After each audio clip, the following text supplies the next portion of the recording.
રોહિતભાઈ જયંતિભાઈ ચૌધરી, અને ગામ પાઠકવાડી, તાલુકો ડોલવણ. તો મને એ જણાવો કે આની અંદર તમે શું ટ્રીટમેન્ટ કરી, કઈ રીતની કરી? પહેલાં આપણે જે ભીંડાનો આ શેરડીનો આપણે જે કર્યું કે નહીં, એને પોટ આપ્યો હતો સ્ટીમ રીચનો.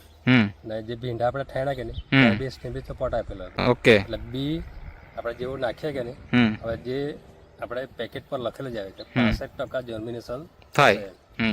પણ હવે ખેડૂત એવું કરે કે નજીક થાણે અહીંયા થાણે એટલે ઉગે નહીં એમ. પણ અમે જો આ સર બહુ બધા છૂટા થાણેલા છે. અચ્છા. એક બી ફેલ નથી ગયું એમ. ઓકે, બધા બી ઉગી નીકળ્યા છે. 9% ઉગી જ નીકળેલા. એટલે શેમાં બી નું ટ્રીટમેન્ટ કરેલું તમે? આપણે સ્ટીમ રીચ. સ્ટીમ રીચ, જે અહીંયા બોટલ રાખેલી છે આ સ્ટીમ રીચ. પછી બીજું આની અંદર શું ટ્રીટમેન્ટ કરી અત્યાર સુધીમાં?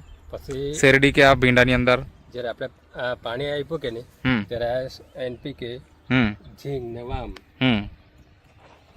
અચ્છા, આ એનપીકે, ઝીંક અને વામ એ પાણીમાં આપ્યું.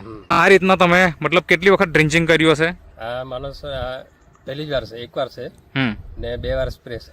ઓકે. સ્ટીમ રીચ ને બાયોનો. હવે એનાથી તમને શું ફરક દેખાય અત્યારે? અને અત્યારે આ શેરડીના કેટલા દિવસ થયા હશે રોઈપીને? આ માનો 56-57 દિવસ થયા. 56-57 દિવસ.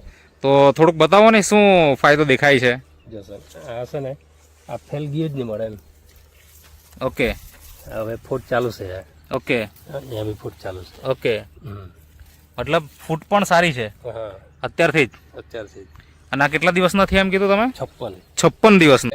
રોપે હે ને અહીંયા ઉગે હે, ત્યાં ઉગે હે ને ત્યાં ઉગે હે. અચ્છા, ગેપ પડે, ગેપ પડી જાય. પણ આપણે ગેપ નથી દેખાતી. અહીંયા ગેપ નહીં દેખાય.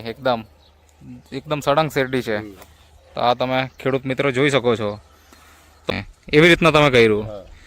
અચ્છા, હવે આપણે ગયા વર્ષે વિડીયો લીધેલો ત્યારે તેમાં તમે શું કીધું, કેટલું ઉત્પાદન આવશે એમ કહેતા હતા?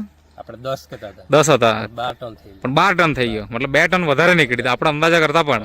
6 ગુંઠામાં. ઓકે. તો ઘણા બધા ખેડૂત મિત્રો આજે ખેતી કરે છે, પણ ઘણી વખત માર્ગદર્શનના અભાવે જેવી થવી જોઈએ એવી ખેતી થતી નથી. તો શું કહેવા માંગો છો એમના માટે તમે?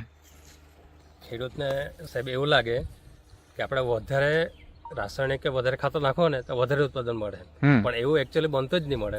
ઓકે. આપણે જે આ બેક્ટેરિયા છે કે નહીં, એ આપણે ઓલ્ટરનેટ કરો કે નહીં તો પરફેક્ટ મળે આપણને. બરાબર. એકવાર લાખવાનો જ છે પણ ઓછું, ને બીજી વાર આપણે લાખવાનો છે એમ.